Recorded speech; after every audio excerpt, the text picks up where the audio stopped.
Galina Grigorjeva kolmeosaline heliteos Natürmorte kasutab Jossif Brodski kahte luuletust. Sest esimene on, nagu Grigorjevalgi pealkirjastatud Natürmort, teine luuletus on Liblikas. Kusjuures Grigorjeva kasutab ainult väikseid katkendeid nendest tekstidest. Peab ütlema, et selline kompositsioon on originaalne ja Grigorjeva idee ei kattu päris Brodski mõttega.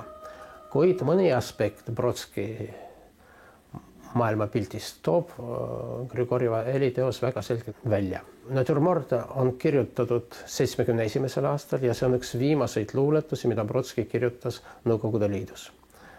Liblikas on aga kirjutatud järgmisel aastal ja on üks esimesi luuletusi, mida ta kirjutas Ameerikas. Seal on erinevused nii maailmavaates kui ka poeetikas. Natürmort on pikk teos, mida võiks nimetada filosoofiliseks ja ma isegi täpsustaks, see on selline fenomenoloogiline luuletus. Brodski üsna täpselt ja halastamatult puhastab meie reaalsust kõigest, mis on väline, mis väljub sellisest puhtast ideest, puhtast mudelist sellest maailmast.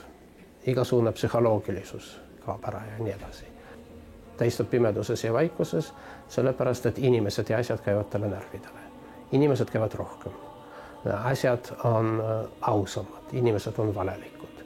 Ja siis ta puhastab oma mõttemaailma kõigest välisest ja kontsentreerub asjadele ja asjadest nagu toob välja nende olemus.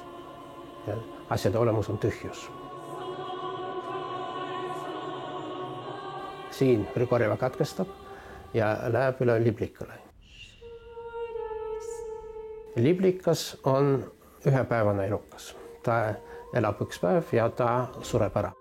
Üks Brodski põhiliseid motiive ongi aja ja ruumi vahekord. Surm on seotud ajaga. Ja meie elu võib tunda pikana, võib tunda lühikesena, aga me peame võrdlema teiste eludega. See surma ja surematuse motiiv tuleb Grigorjeval väga selgelt välja ja eriti see on oluline seoses kolmanda osaga. Kolmas osa äkki katkestab juttu asjadest ja on väga kummaline dialoog Kristuse ja tema ema vahel. Mis nüüd on? Surm, surematus, maine elu, mingi muu.